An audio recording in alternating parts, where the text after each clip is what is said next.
Sabahleyin saat 6'da kalkıyoruz.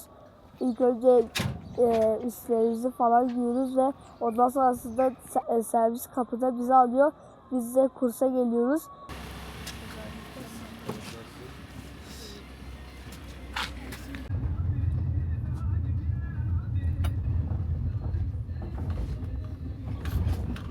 Kursa sabah kahvaltımızı yapıyoruz. Ondan sonrasında saat 7'de derslerimize başlıyoruz.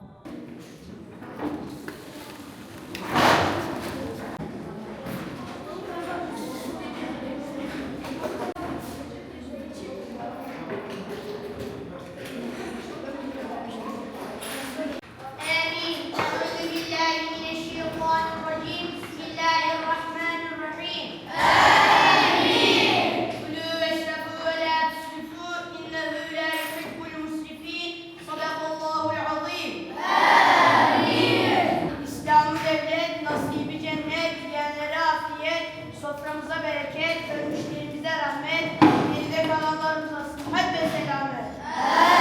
Amin. Çıkarken beni tekrar uğrayın, dolaplarınızın içine bakın, düzenleyin, kontrol edin.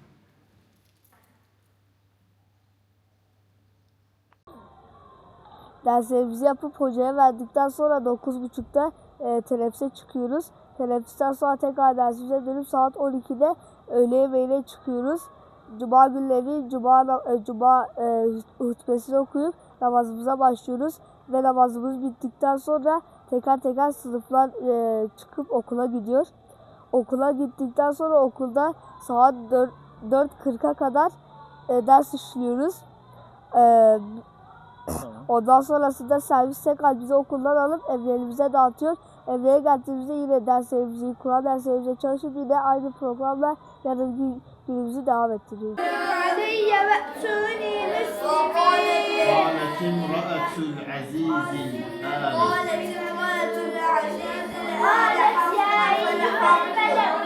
Azıcık yani ikisi birden tabii ki de hem okul hem Kur'an dersi olunca tabii ki biraz zorlanıyoruz ama Allah'a şükürler olsun ki biz Allah'ın kelamını ezberlediğimiz için bu kadar da zor, bu kadar yükünü almak bizim için çok zor olmayabilir.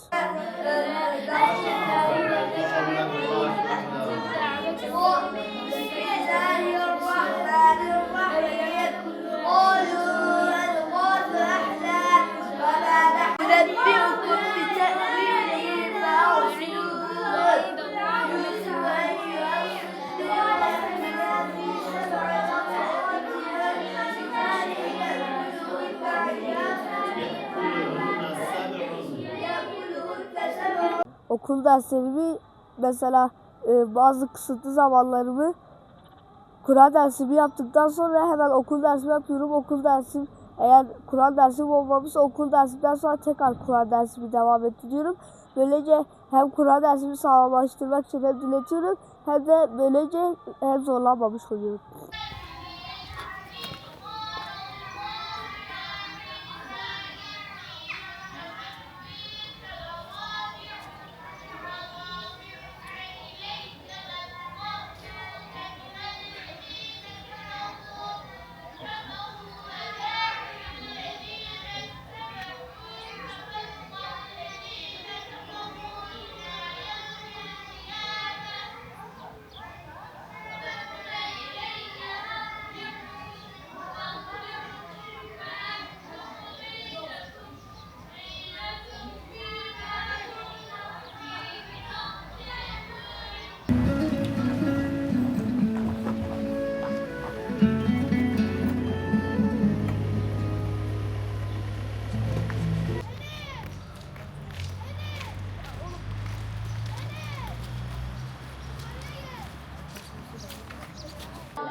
خير لك من الأولى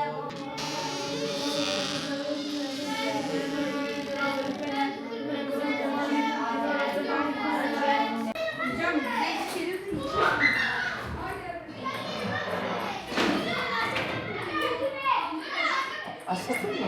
Başlasın.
vardı ya. Orada diyordu ki, şu 7. eğitimin A maddesinde diyor ki, o metinden aldığınız ismi niteleyen sözcükler nelerdir diye soruyor, cümleleri soruyor. Uzun bir yürüyüş. Nasıl yürüyüş? Ve yürüyüş kelimesine nasıl sorusunu sorduğum zaman uzun bir yürüyüş cevabını alabiliyorum. Sözcüktür. Anlaşılmayan bir şey? Yok hocam. Hani devam ediyor.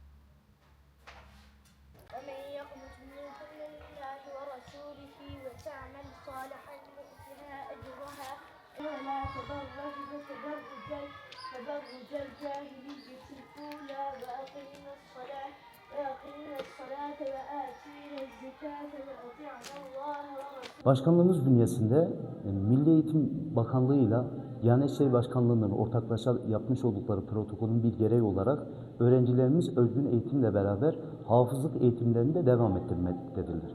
Günlük programımız şöyle, öğrencilerimiz sabah saat 7'ye 10 kala servis evlerinden alınıp Kur'an kursuna gelmektedirler. Saat 7'de kahvaltıya geçip saat 8'e 20 kala ders başı yapıp bu arada 9.30, 11.30 gibi blok derslerden oluşan derslerimizden sonra bu öğrencilerimiz teneffüsleriyle beraber saat 12'ye 15 kala öğrencilerimiz abdest hazırlıklarında bulunup öğle yemeklerini yedikten sonra öğle namazını kılıp okula gitmekte. Saat 1'e 20 kala yani 13'e 20 kala öğrencilerimiz okula gidip oradaki akademik eğitimlerine devam etmekte. Saat 4.30'da tekrardan servis ile evlerine devam etmektedirler. Özellikle hafızlık eğitiminde başarılı olan öğrencilerimizin okulda da akademik olarak da başarılı olduklarına şahit oluyoruz. Şimdi öyle öğrencilerimiz bulunmaktalar ki hafızlık eğitimde çok iyi olmasına rağmen örgün eğitimde de çok iyi. Bu da şunu gösteriyor, asla ve asla hafızlık eğitimi akademik eğitime engel değildir. Hatta şunu söylemekte çok fayda görüyorum, hafızlık eğitimini gören öğrenci daha başarılı, daha çalışkan ve akademik eğitimde de daha başarılı olduğuna şahit oluyoruz. Yıl içerisinde farklı kategorilerde genç bilaller, ezan yarışması, genç hafızlar, Kur'an-ı Kerim'i güzel okuma yarışmasında kursumuz öğrencilerimizden bölge birincileri, hatta son genç bilaller ezan yarışmasında Türkiye dördüncüsü olan öğrencimiz bulunmakta. Geçen yıl hafızlıkta bölge birincisi, Türkiye genelinde ise Türkiye dördüncüsü tekrardan göndermiş olduğumuz öğrencilerimiz bulunmaktaydı. Tanıtımlarımızı yapıyoruz. Tanıtımlarımızdan sonra bütün öğrencilerimize 2 aşamalı sınav yapıyoruz. Birinci aşamamız akademik sınav. Akademik sınavda başarılı olan öğrencilerimizi 6 haftalık hafızlık eğitimine tabi tutuyoruz. Orada da başarılı olursa biz okula kabulünü gerçekleştiriyoruz. Bölge Kur'an kursunda öğrencilerimiz yatılı olarak kalıyordular. 2 yıldır gündüzlü hafızlık projesini uygulamaya başladık. Çocuklar sabahleyin servisle Kur'an kursuna geliyorlar. Kur'an kursunda hafızlık eğitimlerini bitiriyorlar. Öğleden sonra da okula gelip akademik derslerini görüyorlar. Yani elbette hiçbir şey basit değil. Zorlanan öğrencilerimiz de oluyor. Çabuk bitirip hafızlığını elde eden öğrencilerimiz de oluyor. Bu kişisel, yani kişiye, öğrenciye bağlı.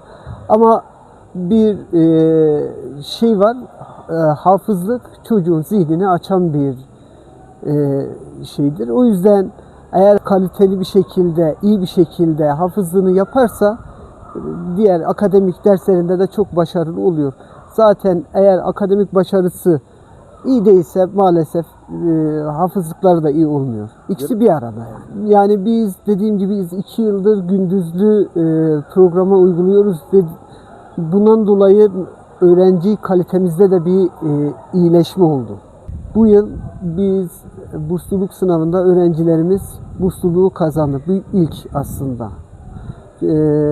Hafızlığını bitirip bizden ayrılıp fen lisesine kazanan onlarca öğrencimiz oldu. Hatta geçen yıllar ilk 500'e giren öğrencilerimiz de oldu. YKS'de. Tabii Anadolu Lisesi'ni de kazanan da öğrencilerimiz bayağı var. Diyadil'den geliyorum. 2 yıldır bu kursta hafızlık yapıyorum. Çok şükür hafızlığımı tamamladım. Başarı belgemi aldım. İnşallah 2 ay sonra da icazet belgemizi alacağız arkadaşlarımızla beraber. Bizde şaft Osmanlı usulü gidiyor. Şu 1. cüzden son sayfalarından başlıyor. 1. cüzden son sayfası, 2. cüzün son sayfası ta 30. cüze kadar bir tur tamamlanıyor. Bu ta 20 sayfaya kadar ulaşınca artık hafızlığımız bitiyor ve hamlamaya başlıyoruz. Evet, 2 yılda tamamladım hafızlığımı. Normalde ne kadar sürüyor? 3 yıl. 8 kişi var. 8 kişi. Maşallah. Evet. Okul dersleri nasıl gidiyor? Okul derslerim de çok iyi gidiyor. Ben 2 yıldır buradayım. 10 sayfayla gidiyorum. Yani hafızayı yarıladım. İnşallah Ocak ayında bitireceğim. Öncelikle cüzleri sonlardan başlıyoruz, cüzlerden. Mesela cüzlerin 20. sayfasından 1. sayfa diye sayıyoruz. 19. 2. sayfa diye sayıyoruz. Okul derslerimiz değil. Elhamdülillah zorlanmıyoruz. Allah'ın yardımıyla bu işleri yani hem okulu bitirmeye çalışıyoruz hem de hafızamızı bitirmeye çalışıyoruz.